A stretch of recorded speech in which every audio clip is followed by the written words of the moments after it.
Let's go. Let's go, baby. What's going on, everybody? This is Jan Sports, aka Jan716, back here again with another video. And today, we are going to be talking about the Buffalo Bills defeating the Baltimore Ravens 17-3. And this was not a pretty game. This was an ugly game. Offensively, the offense let us down. But it was the defense that carried us to victory. It was the defense and Stephon Diggs that carried us to victory in this football game. Josh Allen did not have a good game today. I got to give some credit to the Baltimore Ravens for how they schemed up with us. I definitely felt like our lack of running the football finally caught up with us. I know we kind of got away with that in the month of December. Through the months of late November through that December period, we got away with not running the football. But the Baltimore Ravens, they have a great defense. And for the most part, they didn't even blitz that much. The Baltimore Ravens were one of the best, or they're the most blitzed team, not the most blitzed team in the league, but you know what I'm trying to say. You know, the Baltimore Ravens, for the most part, they have the most blitzes. They do the most blitzes in the NFL, and they barely blitzed today. I mean, for the most part, they dropped a lot of guys back into coverage, only rushed 4 for the most part. There were times where they were in quarters. There were times where they had like 5-6 guys literally dropping back. I mean, they were trying to stop the pass. They were, their main objective was to eliminate the pass, and that's exactly what they did. They eliminated the pass. Now, it wasn't like they completely shot out Buffalo, because the Buffalo Bills had a lot of success. They did have some success when it came to throwing the football, most notably Stephon Diggs. Stephon Diggs had an excellent game, man. I think another 100-yard day for Stephon Diggs. Was definitely the most reliable receiver today. Now, despite the Baltimore Ravens playing some really good defense against us, we had opportunities to put up at least 17 points against the Baltimore Ravens in the first half. You look at the shank punt, which set us up with great field position, and Josh Allen fitted a pass to Gabriel Davis, hit him right in the mittens, couldn't contain the catch. That was a touchdown right there for us.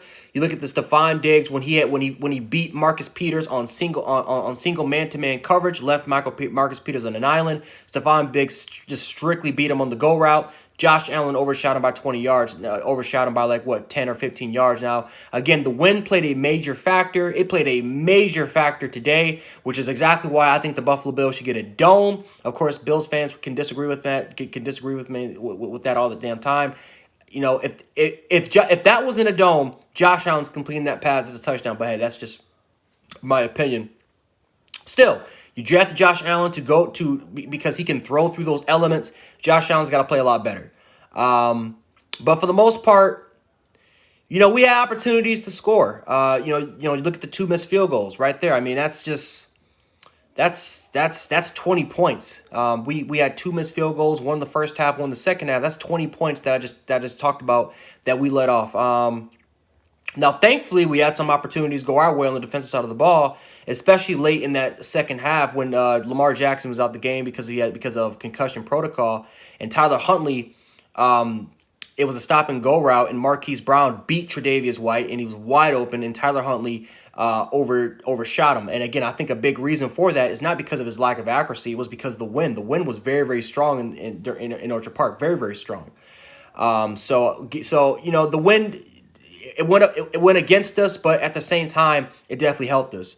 Another example of how the win also helped us today was Justin Tucker. Justin Tucker is the best field goal kicker in the NFL. He missed 2 field goals, one from 41 yards and one from 43 yards. That was shocking in my opinion. But like I said, the win was very, very fierce.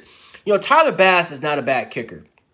Right, I know I've been hard on Tyler Bass the first 3-4 weeks. He's not a bad kicker. We've seen Tyler Bass come up with some clutch kicks. The wind was extremely strong. Now, we can't make this excuse if Kansas City wins, or if Cleveland wins and we have that home field advantage again, because next week the forecast is kind of predicting that we're going to get some strong wins again, depending on whether if it's Saturday or it's Sunday. So we got to do a better job of playing through these elements. It's football. This is football weather. This is playoff weather, and we got to find a way to play through those tough elements. But again, that's just a little bit of what I got to say about the offense side of the ball, what we did for the most part on special teams. I know we had a couple of shank punts here and there from Bojorquez, but defensively stepped up. Defensively, we controlled the line of scrimmage. Shocked the hell out of me, and it shocked a lot of Bills fans.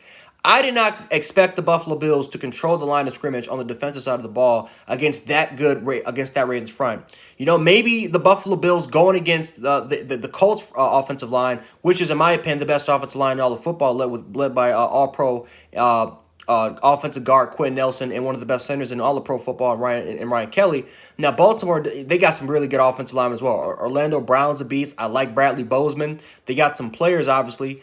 But we controlled the line of scrimmage, and the one thing that every single sports analyst and even Bills YouTubers, even Ravens YouTubers were talking about was that whoever, if Baltimore can establish the run game, if they can establish the run game, they're probably going to win the game because one thing Indianapolis did well was that they controlled the clock.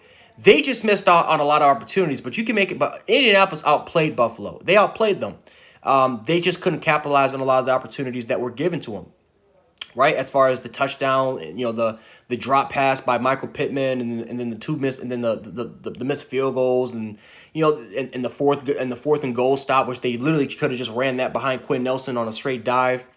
There's a bunch of things that could have happened for Indianapolis, but the Baltimore Ravens, yeah, they lost the line of scrimmage, and we got to give credit. I got to give credit to Justin Zimmer. I got to give credit to Ed Oliver. He stepped up his game. Quentin Jefferson had the best game of the year by far. Quentin Jefferson was a menace not only in the run game, but he was a phenomenal interior pass rusher today. And then obviously we got to look at the guys in Jerry Hughes and AJ Epinesa who stepped up today. Those were guys that kind of stepped up today. And that were pretty big contributors. Vernon Butler, those guys on that front line were very, very huge contributors to why the Buffalo Bills were able to win. They controlled the line of scrimmage, and that was pretty shocking. Now, the Ravens are the Ravens. They were able to get some success. Lamar Jackson, how elusive and how he was, especially when he's scrambling, is a menace, and he's very, very hard to stop. There were so many times where we could have got him, but again, he would just break containment, and he would just make some really, really good plays. But and again, this might piss off a lot of people. Lamar Jackson as a developed passer is just not that good, man. And it's not really his fault. It's the Greg Roman offense. The offense is suited for Lamar Jackson's needs. I believe that this offense is honestly holding back Lamar Jackson from developing as a passer, but that's just my opinion. For the most part, Baltimore, they're a dink and dunk kind of to kind of sum it up, they're a dink and dunk type of offense, right? They love the defense gives up the underneath. And Lamar Jackson is going to take advantage of it. They can't throw. They don't have the receivers to go over the top of. So I'm not going to lie to you. As good as Buffalo played, they played phenomenally well defensively today. But I was a little shocked of how we just kept giving up the underneath. We kept giving up cushion. We played quarters, and we didn't have any. We didn't have any spy on Lamar Jackson. We had no linebacker, not Milano, not Edmonds, not Klein. No one spied on Lamar. Or even Huntley when he came in the game and he almost drove to scoring a touchdown. I mean, so I was just a little bit shocked how we kind of played a little conservative as far as giving up the underneath way too much in this football game. But at the end of the day, the Buffalo Bills did what they had to do. Defensively, they made the stops, right? They made the stops defensively. They dominated in the first half by only giving 3 points. The second half, they gave up 0 points. But yeah, this is one of the games where this was just one of those games that defensively they had to step up. Defensively, they had to step up after their performance against the Colts. They stepped up today, and not only did they step up, they played one of their best performances of the year by giving 3 points to a very, very powerful run-based offense like the Baltimore Ravens. They're the best running team in the league, and you completely shut them out. You completely shut out Lamar. You completely shut Lamar Jackson down. That is how you do it. Now, Lamar Jackson, I wish he was speedy recovery. I know he was in concussion protocol and he was out because of he had his head. He hit his head very hard on the turf, so I'm hoping that he'll be. I'm hoping that he's okay, and I know he'll be back stronger. I like Lamar Jackson a lot. Josh Allen for the Buffalo Bills got to play better. Offensively, we got to play better. Again, I felt like for the most part, pass protection was spot on, was great today. But we need to play better. Baltimore had an answer for us when we tried to go. We tried to run double. We tried to run double wide. We tried to run We tried to run five wide. I mean, we tried to run four wide, five wide. Nothing was working. We tried to do the dink and dunk throws. We tried the screenplay. We tried to run the football. When we actually did run it, we had a little bit of success, but I mean a tiny bit of success.